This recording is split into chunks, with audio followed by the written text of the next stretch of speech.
के नाम में आप सभी का स्वागत है। डिसाइपल्स कमेटी फिर सौदागर, और आज शनिवार की रात हम प्रभु के वचन से बहुत कुछ सीखने वाले हैं। हालेलुया। पवित्र आत्मा उसके वचनों के द्वारा हमसे रोज बात करता है। आज एक नई रीति से प्रभु के पवित्र आत्मा ने हमें कुछ सिखाने के लिए, उसके वचनों के पढ़ने के लिए, उसमें बढ़ने के लिए आज हमको यहाँ पर एकत्रित किया है। हालेलुया। मैं जानती हूँ कि प्रभु का आत्मा जो यहाँ पर है वो आपके जीवन में, आपके साथ, आपके घर, आपके परिवार में भी कार्य कर रहा है। हालेलुया। उसका वचन इतना सुंदर है, मधुर से भी मीठा है। उसके वचन में वो सामर्थ है कि पत्थर भी बोल उठेंगे। उसका वचन कहता है यदि तुम नहीं बोलोगे तो पत्थर भी बोल उठेंगे। लेकिन आज यहाँ पर हम जीवित हैं, हमारे अंदर वो श्वास है, हमारे अंदर वो लहू बह रहा है, और ये लक्षण है कि हम जीवित हैं। और इसीलिए भजन संहिता कहता है कि जिसमें भी श्वास हो, let everything that has breath says praise the Lord। जिसमें भी श्वास हो वो हर एक जीव आत्मा कहे प्रभु को धन्यवाद। हालेलुया। आज हम प्रभु के वचन से सीखने वाले हैं पुराने नियम की किताब, उसका दूसरा बुक, और उसे कहते हैं इंग्लिश में एक्सोडस और हिंदी में कहते हैं निर्गमन। हम सब कहेंगे निर्गमन। निर्गमन। कोशिश करूंगी कि आपको ज्यादा से ज्यादा इसमें से सिखाने की पवित्र आत्मा की अगुवाई के द्वारा। हम सब जब पढ़ते हैं निर्गमन, इस शब्द का अर्थ अगर हम पढ़ा जाए, अगर हम देखें तो निर्गमन का अर्थ है एग्जिट। एग्जिट है ना, बाहर निकलना, बाहर आना। यदि हम एयरपोर्ट पे जाएं या बस स्टॉप पे जाएं या रेलवे स्टेशन पर जाएं तो हमने सबसे पहले एक शब्द पढ़ा होगा, एक है एंट्री और दूसरा है एग्जिट। एग्जिट या निर्गमन है ना, मराठी में निर्गम कहते हैं। तो निर्गमन, इस बात को प्रभु ने क्यों मूसा को इस निर्गमन इस शब्द को दिया?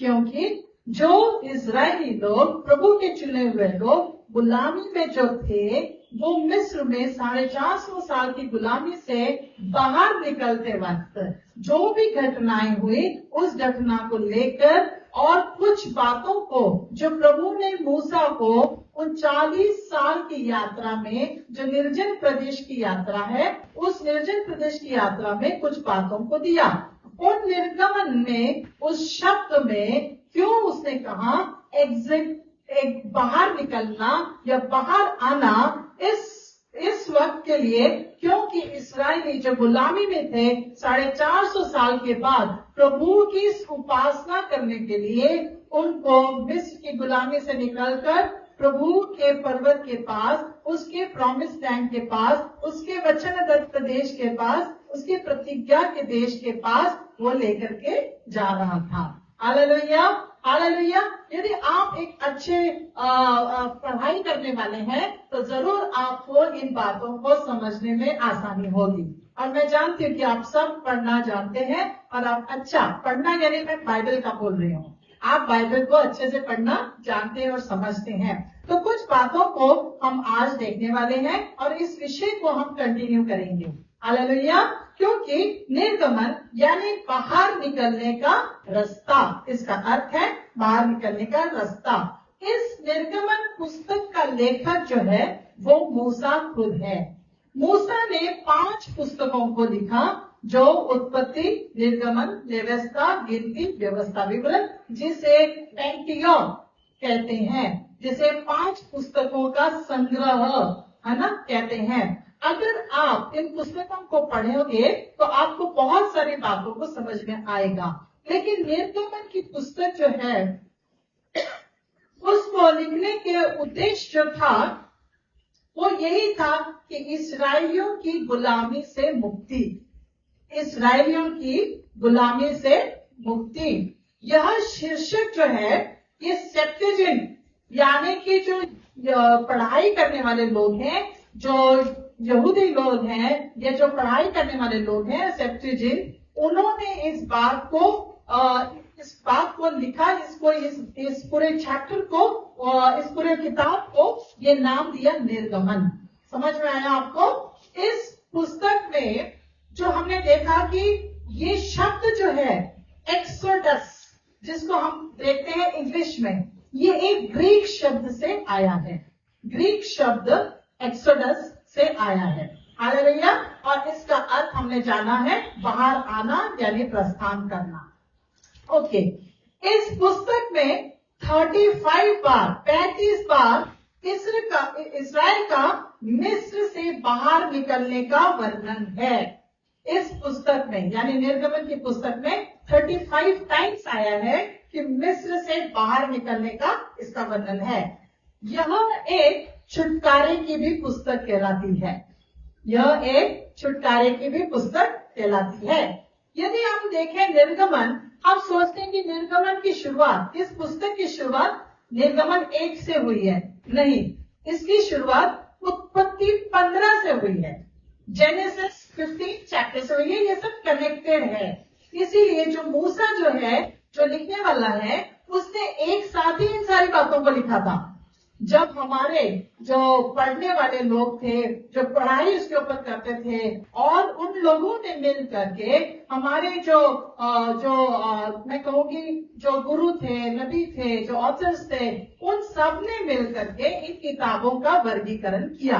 कैसे किया, क्या किया, कितने सालों में लिखी गई, आज वो विषय नहीं है। आज हम सिर्फ एक्सोडस के ऊपर आज ध्यान रखने वाले हैं। जेनेसिस चैप्टर 15 से आप पढ़ना शुरू करेंगे तो वहां पर आपको मालूम है अब्राम, इज़ाक, याकूब और उसके बाद में यूसुफ, है ना। जब आप इन पुस्तकों को पढ़ेंगे तो आपको समझ में आएगा, जब यूसुफ मिस्र का प्रधान बनाया गया, प्रधानमंत्री था, वो पूरी देख रेख कर रहा था, आपको सबको पता है। उसके बाद में अकाल जब सब जगह था, तो मिस्र में केवल यूसुफ को प्रभु की बुद्धि के द्वारा, पवित्र आत्मा की अगुवाई के द्वारा, जो फिरौन को स्वप्न आया था, उसके द्वारा उसने जब अर्थ बताया तो वहां पर वो प्रधानमंत्री बन गया। उसके बाद में जब सारे देश में अकाल आया तो आपको मालूम है उसके भाई जब उस जगह पर आए और किस तरह से याकूब और उसके भाई, उसका पिता जो याकूब, वो भी उस जगह पर आया। और इस तरह से जब वो आए थे तब वो कुछ लोग वहां पर आकर के बसे थे। मैं क्यों ये भूमिका दे रही हूँ, उससे पहले जब आप इन बातों को सीख रहे हैं तो एक बात आज आपके ध्यान में मैं लाना चाहूंगी कि ये जो एक्सोडस की पुस्तक है, ये उत्पत्ति की उस 15 अध्याय से जोड़ती है। एक्सोडस की पुस्तक, अगर हम कहेंगे इब्रानी में इस पुस्तक का शीर्षक है वेले शेमोत। आप स्पेलिंग इंग्लिश में लिख सकते हैं VELLEH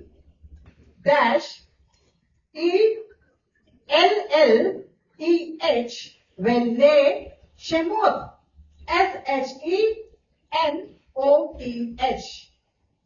शेमोत। ओके, वेले शेमोत, जो कि नामों के लिए प्रयोग हुआ है।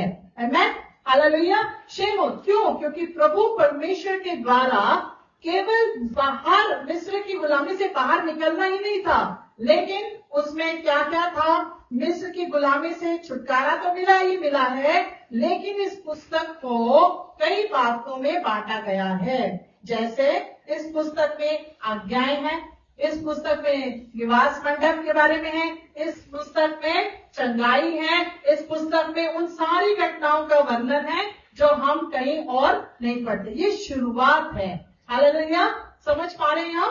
Praise the Lord, hallelujah. आज जब हम इस पुस्तक को पढ़ रहे हैं, सीख रहे हैं कि हम इस पुस्तक से यीशु मसीह को कैसे देख सकते हैं। हालेलुया, यही तो हमारा मकसद है पढ़ाई करने का। एक्सोडस की किताब में, उत्पत्ति की किताब में या लेविस्टर की किताब में, बाइबल की सारी 66 बुक्स में यीशु को हम देख सकते हैं। कोई ना कोई रूप में प्रभु यीशु हमें नजर आते हैं। हालेलुया। जब हम एक्सोडस निर्गमन की किताब को पढ़ते हैं तो सबसे पहले हमें कौन ध्यान में आता है? कौन व्यक्ति ध्यान में आता है? किसके बारे में ध्यान में आता है? मूसा के बारे में। हालेलुया। यदि अगर हम पूछे तो आपको सब मुंह जबानी पूरी मूसा की कहानी पता है। मूसा की कहानी कैसे शुरू हुई, क्या हुई, इस बारे में जानकारी देने के लिए आज हम नहीं हैं, क्योंकि आप सबको पता है। यदि नहीं पता तो आप उसको पढ़ सकते हैं। अब मैं चाहती हूँ कि हम निर्गमन की पुस्तक पहला 3 अध्याय में जाएंगे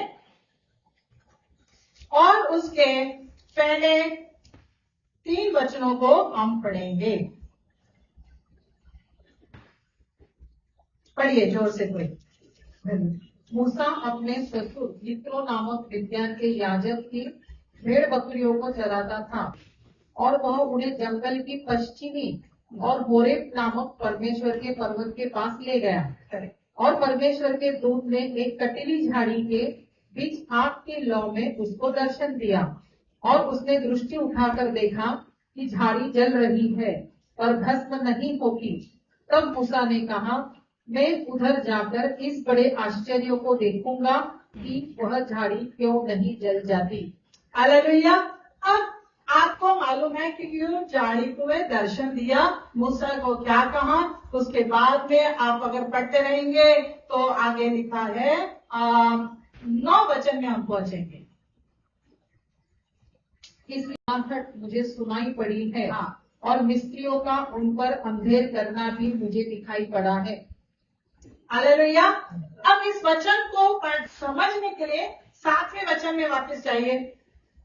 फिर यहोवा ने कहा, मैं अपनी प्रजा के लोग जो मिस्र में है उनके दुख को निश्चय देखा है और उनकी जो चिल्लाहट परिश्रम कराने वालों के कारण होती है उनको भी मैंने सुना है और उनकी पीड़ा पर मैंने चित्त लगाया है। अब यहाँ पर हमने देखा कि प्रभु परमेश्वर ने आप मूसा को दर्शन दिया।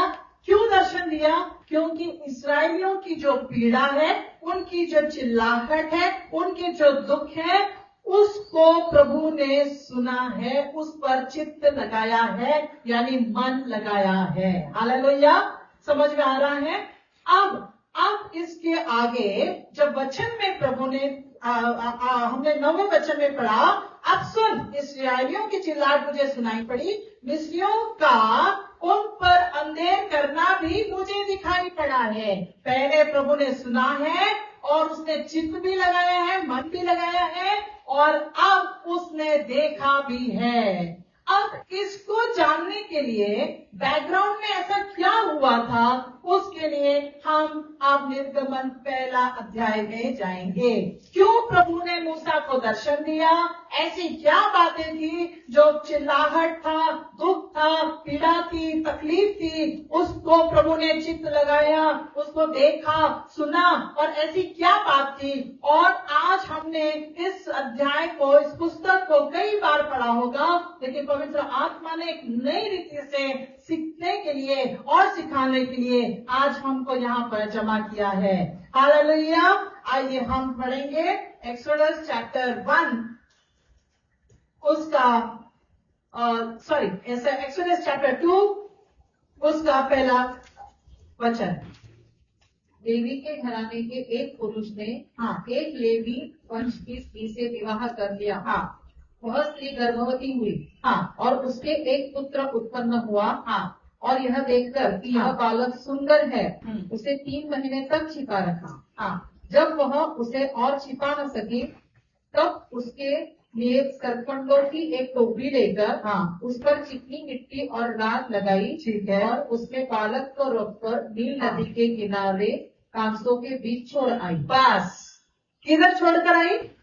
याद रखिए, नील नदी में। क्यों? क्योंकि मूसा जो छोटा बालक था उसको खतरा था। किससे? मिस्रियों से। क्यों खतरा था? क्या खतरा था? यदि हम पहले अध्याय में हम पहुंचेंगे तो वहां पर जब ये पूरा परिवार, याकूब का परिवार, यूसुफ के सारे भाई आकर के वहां पर सेटल हो गए, जब आए थे तो पहला अध्याय का 5वें वचन में लिखा है कि जब वो आए थे तो 70 लोग थे। कितने लोग थे? 70 लोग थे। आप सोच रहे होंगे कि पहले कंटीली झाड़ी का दर्शन बोला, उसके बाद में लोगों की पीड़ाएं बोली, उसके बाद में मूसा का जन्म बोला, फिर नील नदी में मूसा को बहा दिया और ये सब उल्टा हो गया। नहीं नहीं नहीं नहीं, ये मैंने इसलिए आपको याद दिलाने के लिए, क्योंकि पुढचं पाठ मागचं सपाट असं होऊन जातं, तो आगे की जो पढ़ाई है उसको जानना है, तो उसके पिछले भाग में, पिछले चैप्टर में क्यों ये सब पीड़ाएं थी, क्यों ये दुख था, तकलीफ था। हमने सुना है कि मिस्र बहुत तकलीफ देते थे, क्या करते थे, ये सब बहुत आसानी से हम लोग लेते हैं। लेकिन प्रभु का वचन जो आज हमें सिखा रहा है, वो कहता है कि जब याकूब के वंश के लोग आए, 70 लोग थे, और उनको किस जगह पर यूसुफ ने सेटल किया, एक छोटी सी जगह। पहले उसने मूसा के यूसुफ के प्रधानमंत्री जब वो था, उस वक्त उसने एक छोटी जगह को उनको नियुक्त किया, इसराइलियों को, इब्री लोगों को, ताकि वो वहां पर रह सके। उस जगह का नाम आप जानते हैं, यदि नहीं जानते तो आप जरूर आगे पढ़िएगा, आपको उसका नाम भी मिल जाएगा। Hallelujah, hallelujah. और उस जगह पर जब वहां पर मूसा जब पैदा होने से पहले क्या क्या बातें हुई, वो बातों को आज हम देखने वाले हैं। इन बातों को आप उत्पत्ति से 15 से शुरू करना पढ़ने के लिए, पूरा उत्पत्ति से पढ़ते पढ़ते निर्गमन में आना है 15 से।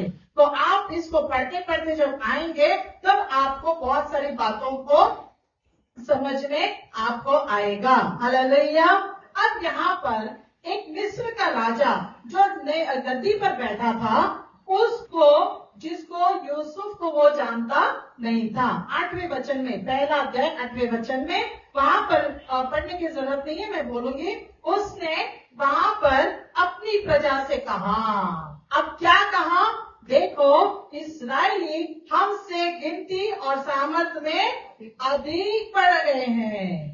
अब इस्राएली लोग जब आए थे तब 70 लोग थे, अब वो क्या हो गए हैं, बढ़ गए हैं। ये कौन बोल रहा है, एक राजा मिस्र में जो नया था, जो यूसुफ को नहीं जानता था, उसने कहा। अब इसने कहा, इसलिए आओ 10वें वचन में हम बुद्धिमानी से बर्ताव करें। अब क्या बर्ताव करें, ऐसा न हो कि जब वे बहुत बढ़ जाएं और यदि संग्राम यानी युद्ध हो, तो ये हमारे विरुद्ध होकर के हमारे दुश्मनों के साथ मिलकर हमारे साथ ही लड़ाई करेंगे।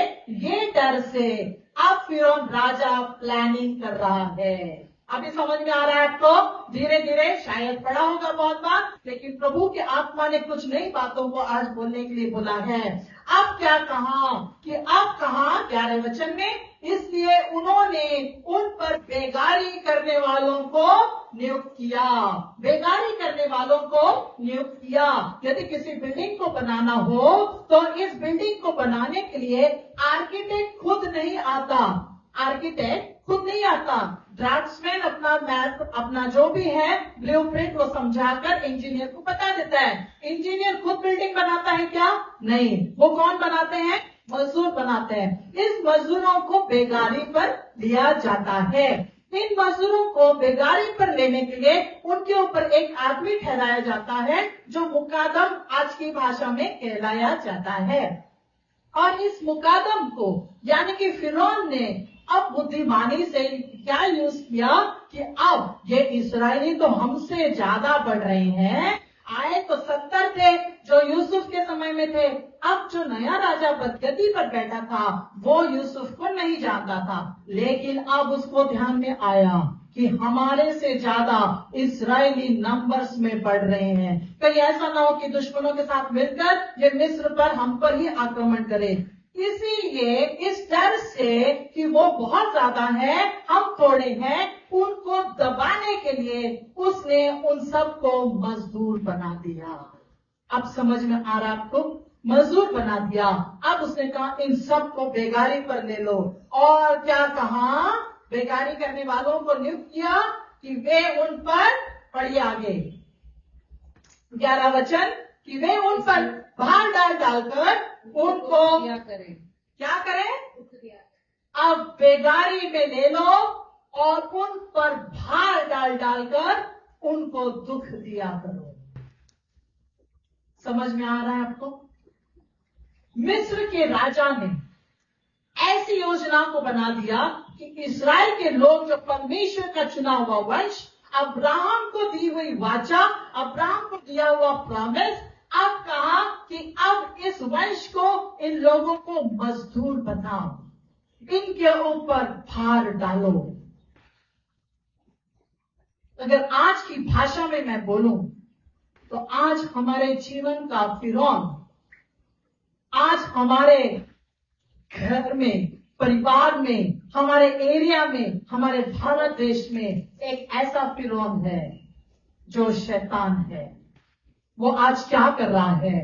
वो देख रहा है कि गुलामी में कौन है, इन सबको गुलामी में डालो, इनके ऊपर भार डाल दो, इन सब को गुलाम बनाओ और इनके ऊपर भार डाल दो। आज गुलामी में कौन है? वो लोग हैं जो सच्चाई को नहीं जानते थे। इस्राएली लोग सिर्फ सुन रहे थे कि अब्राहम, इसहाक, याकूब का परमेश्वर ये हमारा परमेश्वर है, वो जीवित परमेश्वर है और उसके ऊपर हम विश्वास और भरोसा करते हैं। लेकिन जब फिरौन ने उनको मजदूर बना दिया, उनको स्लेवरी में डाल दिया, उनको गुलामी में डाल दिया, अब बेगारी में अब क्या किया? उनके ऊपर ऐसा भार डाल दो। कैसा भार डाल दो? कि उनको दुख दिया करे, उनको दुख दिया करें। आगे जब आप देखोगे तो दो नामों का वर्णन है। पढ़िए वो दो नाम। और उन्होंने, पढ़िए, और उन्होंने फिरौन के लिए पितोम, हाँ, और रामसेस नामक भंडार वाले नगरों को बनाया। बस कहिए पितोम, साथ में कहेंगे पितोम। इंग्लिश में क्या लिखा है? पितोम और रामसेस। कहिए पितोम और रामसेस। अच्छा, पहले मैं उन बातों को क्लियर कर दूं। एक्सोडस चैप्टर 1 वर्स 14 में लिखा है कि इस्राएली लोग क्या दुख उठा रहे थे। क्या उन दुखों को हम जाने? क्यों दुख उठा रहे थे? क्यों वो मजदूरी कर रहे थे? ताकि पितोम और रामसेस नगर को वो बसा सके। घर पर जाकर के पढ़िएगा, ज्यादा डिटेल में बोलने का वक्त नहीं है, थोड़े में बता रही हूँ। हालेलुया। पितोम और रामसेस को के नगर को बनाने के लिए इस्राएली क्या क्या काम करते थे? अब इन पहले क्या कष्ट उठाते थे, क्या दुख ये लोग सह रहे थे, पहले उन बातों को हम जानेंगे। हाँ, पढ़िए 1:14। और उनके जीवन को गाले, हाँ, ईंट और खेती के भांति भांति के काम हाँ, की कठिन सेवा से दुखी कर डाला। हाँ, इसी काम में वे उनसे सेवा करवाते थे, उसमें वे कठोरता का व्यवहार करते थे। हाँ, क्या क्या काम करते थे? आप लिख लीजिए। इस्राएलियों के 7 गुना परिश्रम करने वाले काम लिख लिए। अब मुझे आपको थोड़ा सा, मैं पहले थोड़े में बताऊंगी, उसके बाद में डिटेल में जाएंगे। पहला काम कर रहे थे, ईंट बना रहे थे, ईंट बनाना। अब ईंट बनाने के लिए पहला क्या काम होता था? मिट्टी को खोदना। ब्रैकेट में डालिए, ईंट बनाना। उसके बाद पहला ईंट बनाने के लिए मिट्टी को खोदना जरूरी था। ये मेहनत का काम है या बड़ा आसान काम है? फावड़ा लेकर के या कुछ लेकर के उसको, मिट्टी को पहले खोदें, उसके बाद में दूसरा क्या है? मिट्टी निकलने के बाद क्या करना है? ईंट बनाने के लिए मिट्टी को अच्छी प्रकार से गूंथना है। अब ये आटा नहीं है कि जिसको पानी डाला आसानी से गूंथ लिया। आपने शायद आज के इस जमाने में कुम्हार को देखा होगा। एक कुम्हार क्या करता है? मिट्टी को अच्छी और चिकनी बनाने के लिए उस मिट्टी को बहुत देर तक अपने पैरों तले रोनता है। वो मिट्टी को छानता है, मिट्टी को रोनता है अपने पैरों तले, ताकि वो अच्छी चिकनी मिट्टी हो जाए और वो किसी काम में आए। ईंट बनाने वाले खांचों तक ले जाना। अब मिट्टी को, जहां पर ईंट बनाने वाले खांचे होते हैं, लकड़ी के ऐसे स्क्वायर रहते हैं, उसके अंदर उस मिट्टी को भी डालना है। ईंट ऐसे ही बन गई क्या? हमको पहला काम क्या था? ईंट बनाना। लेकिन ईंट बनेगी कैसे? पहला मिट्टी खोदो, उसके बाद में मिट्टी को गूंथो, उसके बाद में ईंट बनाने वाले स्थान में जहां पर वो खांचे हैं उधर तक उस मिट्टी को लेकर के जाओ। चौथा, उसके अंदर ईंट को ढालना, यानी उसमें वो ईंट के शेप में उसको डालना, स्क्वायर शेप में, और उसको होने के बाद उठा करके धूप में सुखाना। आज कितनों को मालूम पड़ रहा है कि ईंट कैसे बनती है ना?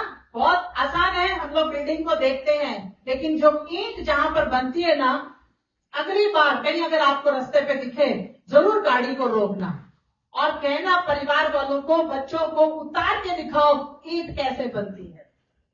या वो ईंट बनाने वालों से आप इंटरव्यू करो, आप उनसे बातचीत करो कि भैया हमें बताओ ईंट कितने की मिलती है ना? उसके बाद में छठा, अब ईंट बनने के बाद, उसे सूखने के बाद, उसको भट्टे में डालने के बाद, उसको निकालने के बाद कहां पर ले जाना है? जहां पर बिल्डिंग बननी है। आप समझ पा रहे हैं? बहुत आसान है ये, मजदूरी करना, श्रम करना। अब क्या होगा?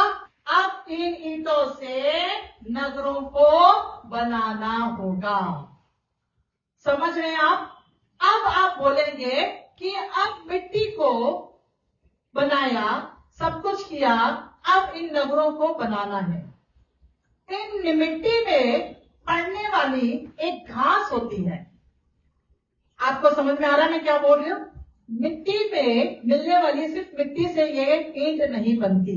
इस मिट्टी को, इस ईंट को बनाने के लिए एक घास की भी जरूरत होती है, और वो नील नदी के किनारे बहुत सारी घासों को तोड़ करके उनको प्रोवाइड किया जाता था, और ये सब काम करने के बाद में उसे मिट्टी में मिलाकर मिक्स करके ईंटों को बनाया जाता था।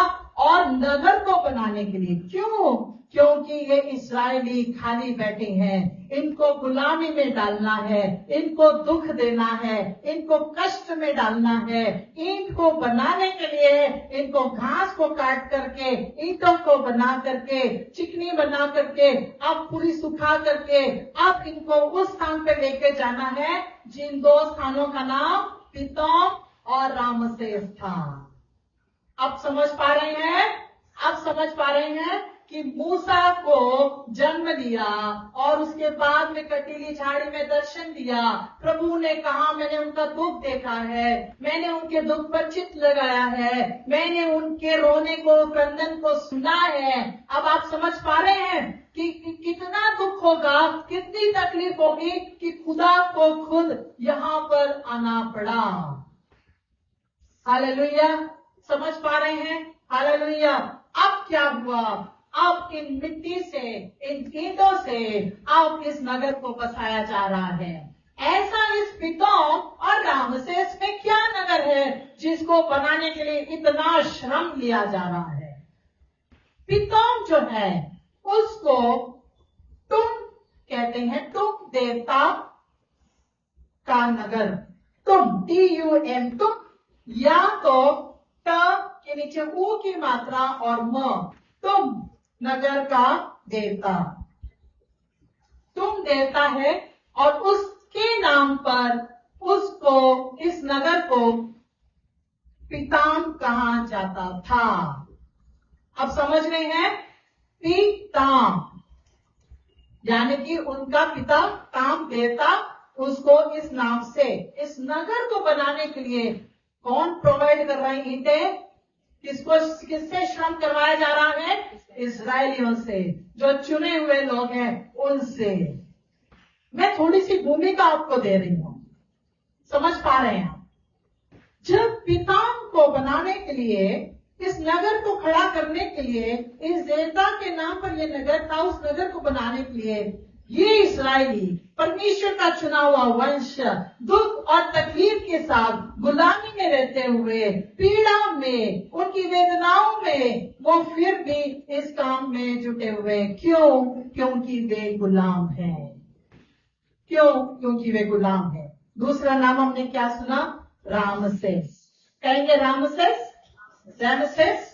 क्यों? ये रामसेस जो है, एक द्वितीय रामसेस ने इस नगर को बनाया।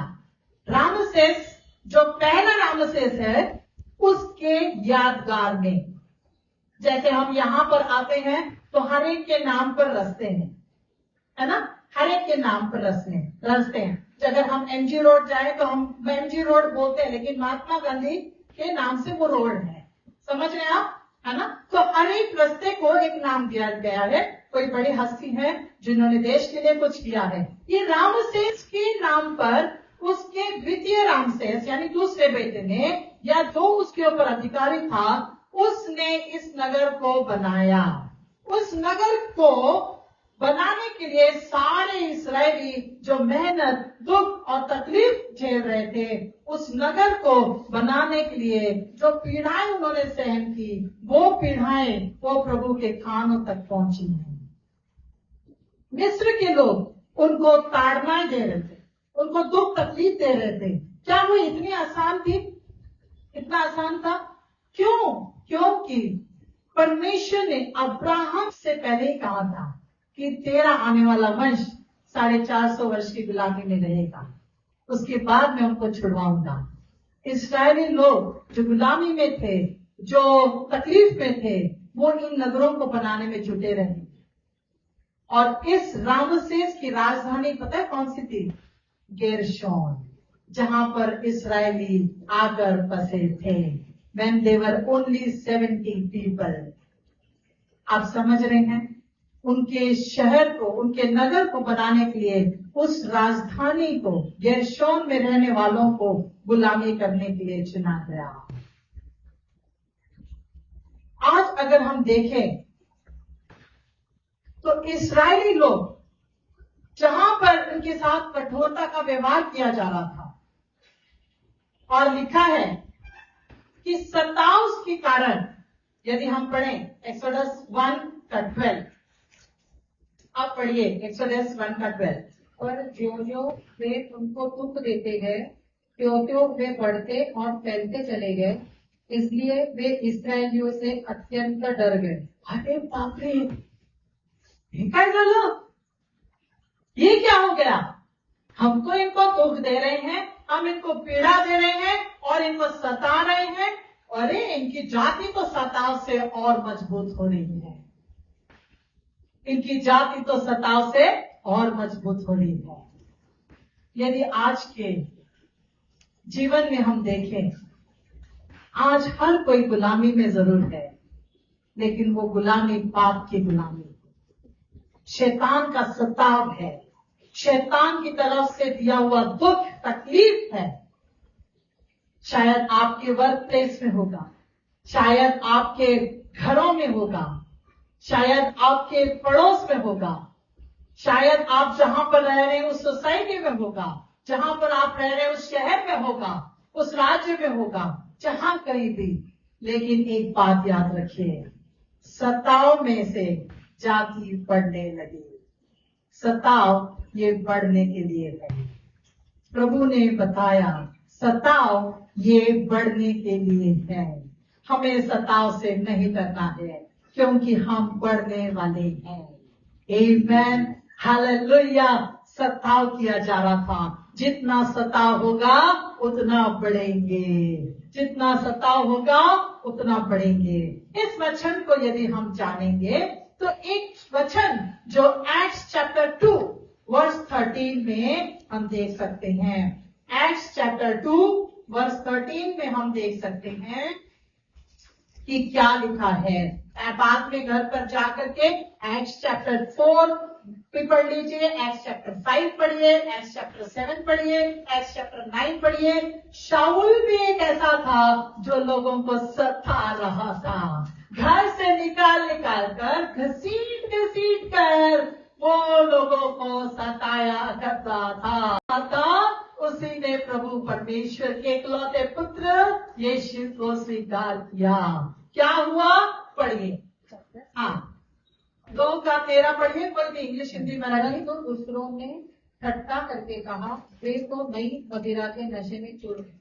हाँ, ये बातें कब की है? जब परमेश्वर का पुत्र यीशु ख्रिस्त पुनरुत्थित होकर के स्वर्ग में गया, उसके बाद में उसके वादे के अनुसार जब ये लोग 120 लोग ऊपर की कोठरी पे प्रार्थना कर रहे थे, अग्नि उतर कर आई। उसके बाद में 41 वचन को भी आप तैयार रखें। उसके बाद में 4था अध्याय उसका पहले वचन को भी आप पढ़ लीजिए, जहां पर बहुत सारी बातों का स्पष्टीकरण किया है। जब अग्नि उतर कर आया, अन्य भाषा में बात कर रहे थे, तभी लोग हंसी मजाक कर रहे थे, तभी लोग हंसी मजाक कर रहे थे। सताव के अलग अलग तरीके हो सकते हैं। दुष्ट शक्तियां सताव कर सकती हैं, किसी के दूसरे के द्वारा सताव हो सकता है। कष्ट दिया जा रहा था, दुख दिया जा रहा था। मिस्र के लोग जो उनके ऊपर ठहराए गए थे, बेगार ठहराए गए थे, मुकादम ठहराए गए थे, वो उस परमेश्वर के चुने हुए लोगों को मजाक कर रहे थे, उनको तकलीफ दे रहे थे, उनको संकट में डाल रहे थे, उनको सताव में डाल रहे थे। अब क्या, जब वो वहां शुरू हुआ तो क्या यहाँ खत्म हो गया? नहीं, नए नियम में भी जब अगर हम देखेंगे तो यहाँ भी यीशु के शिष्यों का सताव हो रहा था, उनको ठट्टों में उड़ाया जा रहा था। क्या यीशु की भी सेवकाई पृथ्वी पर इतनी आसान थी? नहीं, उसको भी सताया गया, उसको भी तकलीफ दी गई। क्यों? क्योंकि आने वाला वचन, परमेश्वर का वचन जो भविष्यवाणी है, वो पूरा हो सके कि हे गोद से दबे हुए लोगों, मेरे पास आओ, मैं तुम्हें शांति देता हूँ। अब इस्राएल के लोग जब बोझ से दब गए, पूरी तरह से टूट गए, अब इस इस्राएल के लोगों ने प्रभु को पुकारना शुरू किया। पर एक बात और एक मैं कहना चाहूंगी, पहले उस वचन को पढ़िए, एक्ट्स चैप्टर 4 का 1 में क्या लिखा है? जब वे लोगों से यह कह रहे थे तो याजक और मंदिर के सरदार और सदूकी उन पर चढ़ आए। उन पर चढ़ आए, किसके ऊपर? जो चेले प्रभु यीशु के वचन के बारे में बता रहे थे। ये मैं थोड़े में ही बोलूंगी, आप वचनों को घर जाके पढ़िएगा। एक्ट्स पूरा पढ़ लीजिए, एक्ट्स 1 से लेकर 9 तक, जहां पर पौलुस का दर्शन हुआ, वो सारा सब कुछ उसको पढ़ लीजिएगा। लेकिन अब हम वापस एक्सोडस में जा रहे हैं। मुझे यही बताना है कि सताव में बढ़ते हैं। जब अगर हम पढ़ते हैं नए नियम में भी, जब चेले प्रार्थना कर रहे थे, इकट्ठा होते थे, उनमें संख्या बढ़ती गई, उनकी संख्या बढ़ती गई। वैसे ही इस्राएलियों को भी जैसे जैसे सताया जा रहा था, उनकी संख्या बढ़ती गई। कहिए, सताव बढ़ती लाता है, सताव बढ़ती लाता है। हालेलुया। सताव से जाति बढ़ने लगी, सताव यह बढ़ने के लिए है। अगर आपको कोई वर्क प्लेस पे या आपके स्कूल में, कॉलेज में, आपके पड़ोस में या आपके शायद घरों में कोई सताव हो रहा है, तो नाराज मत होइए, उस सताव में हमारी बढ़ती होती है। Hallelujah, hallelujah.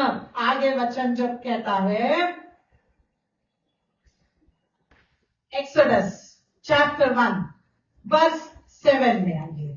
Exodus chapter 1 verse 7 में आइए। सताव के कारण अब क्या हो रहा है? मैंने क्या कहा? सताव में बढ़ती होती है। अब पढ़िए क्या बढ़ती होती है। परंतु इस्राएल की संतान फूलने फलने लगी और वे लोग अत्यंत सामर्थी बनते चले गए और इतना अधिक बढ़ गए कि सारा देश उनसे भर गया। हालेलुया।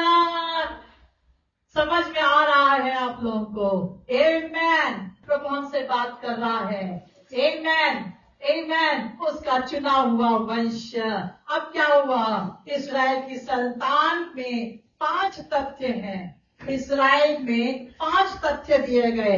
इस वचन में क्या हुआ? यदि आप उत्पत्ति में भी पढ़ेंगे, जेनेसिस चैप्टर 17 वर्स 6, मैं सिर्फ बोल रही हूँ, आप लिख सकते हैं।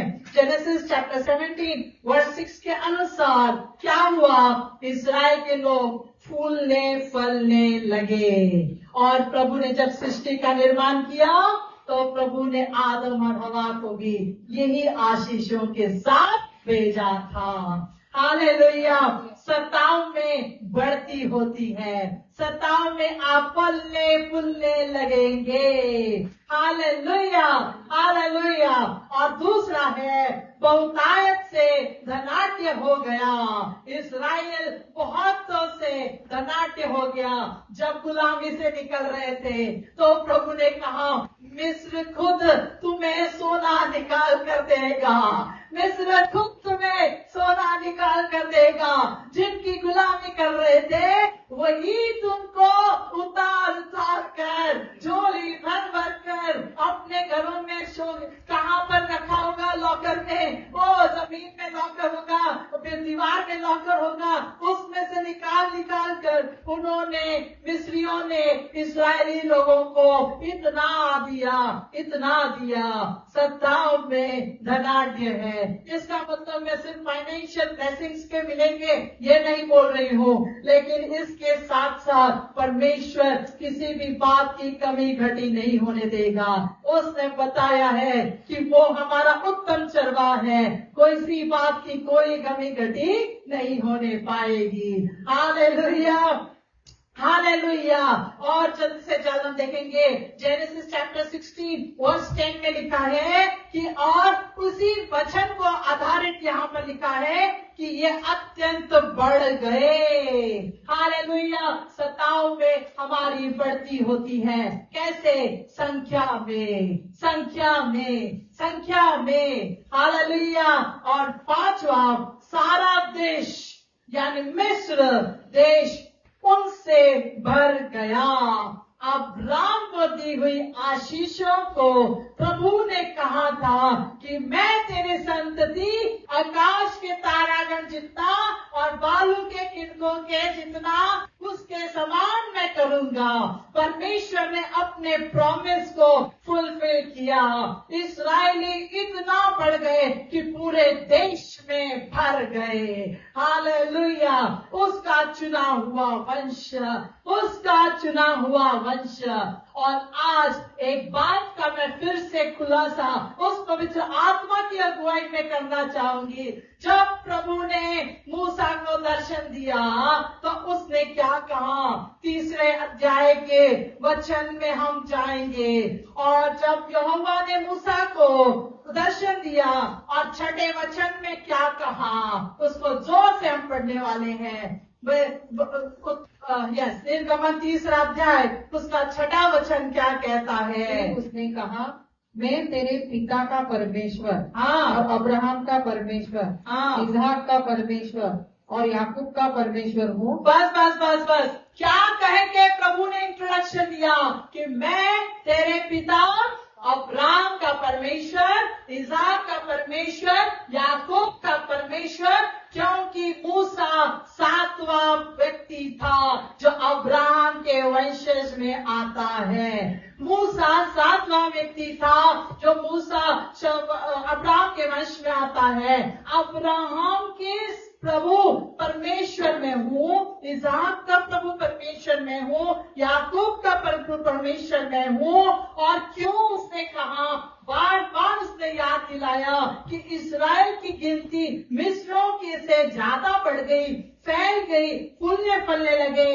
क्योंकि ये बात ये दर्शाता है अब्राहम, इसहाक, याकूब का नाम परमेश्वर हमेशा इसलिए लेता है और इसलिए हम भी लेते हैं क्योंकि अब्राहम, इसहाक, याकूब ये भले ही शरीर में मर चुके थे लेकिन वो कहीं पर जीवित थे। वो मरे हुओं का परमेश्वर नहीं, वो जीवितों का परमेश्वर है। इसलिए वो हमेशा कहता है, मैं अब्राहम, इसहाक और याकूब का परमेश्वर हूँ, वही तेरा भी प्रभु परमेश्वर हूँ। हालेलुया। और जब उसने मूसा को दर्शन दिया तो उसने अपने आप को इंट्रोड्यूस किया कि मैं मरे हुओं का नहीं, मैं अब्राहम, इसहाक, याकूब का परमेश्वर हूँ। क्यों? क्योंकि उसने अब्राहम के साथ वाचा बांधी थी कि मैं तेरी संतति तारागण, आकाश के तारागण जितनी करूंगा और समुद्र के बालू के किरणों के समान करूंगा। अब्राहम क्या इन आशीषों को देखने के लिए था? फिजिकली नहीं था, लेकिन कहीं पर था जहां पर प्रभु उसको वादा करता है, उसको याद दिलाता है कि मैं अब्राहम, इसहाक और याकूब का परमेश्वर हूँ और मैंने अपने चुने हुए लोगों के दुख और तकलीफ के ऊपर जित लगाया है। मैंने उनके दुख और तकलीफ को देखा है और मैंने उनके सताव को और उनके रोने को सुना है। Hallelujah, hallelujah. क्या आप प्रभु के वचन से आप सीख रहे हैं? प्रभु हमें बहुत कुछ सिखा रहा है। आज यहाँ पर हम खत्म करने वाले हैं, क्योंकि प्रभु का वचन आज हमको यही सिखा रहा है। शायद आप कोई भी दुख और तकलीफ से जा रहे हो, लेकिन आज वो प्रभु परमेश्वर ने हमसे कहा है दर्शन दे करके कि आज मैंने तेरे रोने को सुना है, मैंने तेरे दुख और तकलीफ को देखा है। और वो प्रभु परमेश्वर जो जीवित खुदा है, उसने अपने एकलौते बेटे के द्वारा हम सबको छुड़ाया है उस पाप की गुलामी से, उस पाप के बंधन से, उस पाप के दलदल से, उस गंदगी से, उस दुख और तकलीफ से उस प्रभु यीशु ने हमें 2000 साल पहले छुड़ाया है। ओ प्रभु ने कहा कि मैं इस जगत की ज्योति हूँ, और आज वही ज्योति का ओहदा हमें भी दिया है, और वो कहता है कि तुम जगत की ज्योति हो। हालेलुया।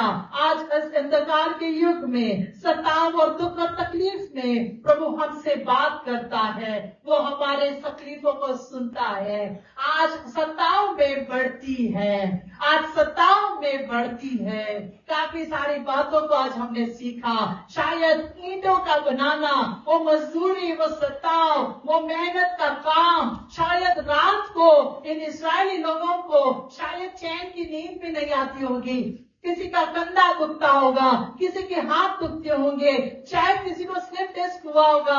कई स्त्रियां दिन भर धूप में उन घास को काट करके और ईंटों के मिट्टी को उठाकर सर पर, वो जब टोकरी को, उन मिट्टी को अपने सर पर लेकर जाती होंगी। याद करिए उनकी उन बातों को। ओ प्रभु कहता कि बहुत से दबे हुए लोगों, मेरे पास आओ, मैं तुम्हें शांति दूंगा। और उस परमेश्वर ने उनको छुड़ाने के लिए उस मूसा को यहाँ पर इस पृथ्वी पर उनके बीच में भेजा, ताकि वो उनका छुड़ाने वाला ठहर सके। आज यहाँ पर कई लोग वो गुलामी में है, तकलीफ में है, मजदूरी में है। क्यों? क्योंकि पाप की मजदूरी तो मृत्यु है, लेकिन हमें जीवन देने वाला वो यीशु मसीह मार्ग, सत्य, जीवन, वो कहता है कि बहुत से दबे हुए लोगों, मेरे पास आओ, मैं तुम्हें शांति दूंगा। क्यों?